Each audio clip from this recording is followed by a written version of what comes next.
नमस्कार my Lord में आपका स्वागत है।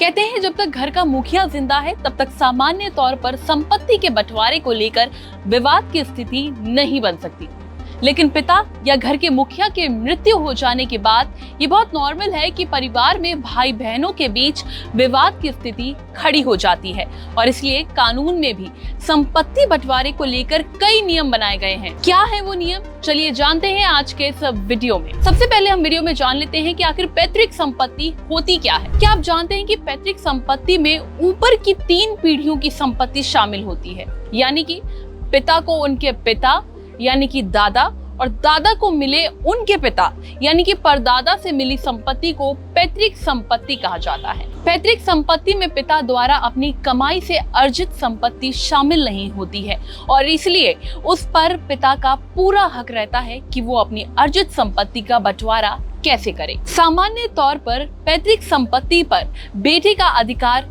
जन्म से ही शुरू हो जाता है। अगर 4 पीढ़ियों के वंश में किसी लड़के का जन्म हुआ है तो उसे पैतृक संपत्ति खुद ही विरासत में मिल जाती है।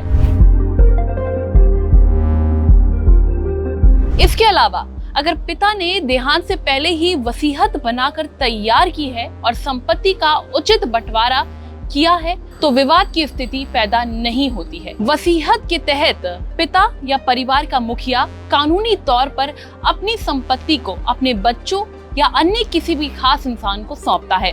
ऐसा भी होता है कि संपत्ति के मालिक या परिवार के मुखिया का देहांत हो जाए, उन्होंने संपत्ति के बंटवारे से संबंधित कागजी कार्रवाई यानी कि वसीयत नहीं किया हो तो ऐसे में संपत्ति का बंटवारा उत्तराधिकार के कानून के अनुसार किया जाता है। इसका मतलब कोई भी संपत्ति जब किसी को ट्रांसफर की जाती है तो वो हिंदू उत्तराधिकार अधिनियम 1956 के तहत की जाती है। अब जान लेते हैं कि आखिर क्या कहता है हिंदू उत्तराधिकार अधिनियम 1956। हिंदू उत्तराधिकार अधिनियम 1956 में महिलाओं को पैतृक कृषि भूमि पर दावा करने का अधिकार नहीं था। ये भी अब बदल गया है। अब महिलाएं किसी अन्य पैतृक भूमि के समान ही कृषि भूमि पर अपना दावा कर सकती हैं। इस एक्ट की धारा 6 संशोधन से पहले या बाद में जन्मी बेटियों को हमवारिस यानी को-पार्टनर बनाती है और उसे बेटों के बराबर अधिकार और दायित्व देती है। इन सब के बावजूद अगर आपको पैतृक संपत्ति में हिस्सा देने से इनकार कर दिया गया है तो आप विपक्षी पार्टी को एक कानूनी नोटिस भेज सकते हैं। आप अपने हिस्से पर दावा ठोकने के लिए सिविल कोर्ट में मुकदमा भी दायर कर सकते हैं। ये सुनिश्चित करने के लिए कि मामले की विचाराधीन होने के दौरान प्रॉपर्टी को बेचा ना जाए, उसके लिए आप उसी मामले में कोर्ट से रोक लगाने की भी मांग कर सकते हैं।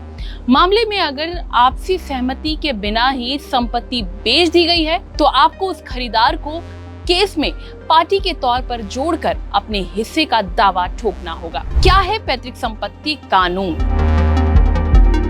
भारत में पैतृक संपत्ति कानून है और ये कानून तरह तरह के धर्मों के लोगों के लिए अलग अलग है। जैसे कि जो लोग हिंदू, सिख, जैन, बौद्ध हैं, उनको हिंदू उत्तराधिकार अधिनियम 1956 के तहत संपत्ति दी जाती है और जिनका धर्म ईसाई धर्म है उनको भारतीय उत्तराधिकार अधिनियम 1925 के तहत संपत्ति पाने का अधिकार है और जो इस्लाम धर्म का पालन करते हैं या उसके अनुयायी हैं उन सबको शरीयत मुस्लिम पर्सनल लॉ के तहत संपत्ति प्रदान की जाती है। उम्मीद करते हैं हमारी ओर से ये दी गई जानकारी आपको पसंद आई होगी। कमेंट करके जरूर बताएं और कानून से जुड़ी इस तरह की और भी जानकारी के लिए देखते रहिए माय लॉर्ड।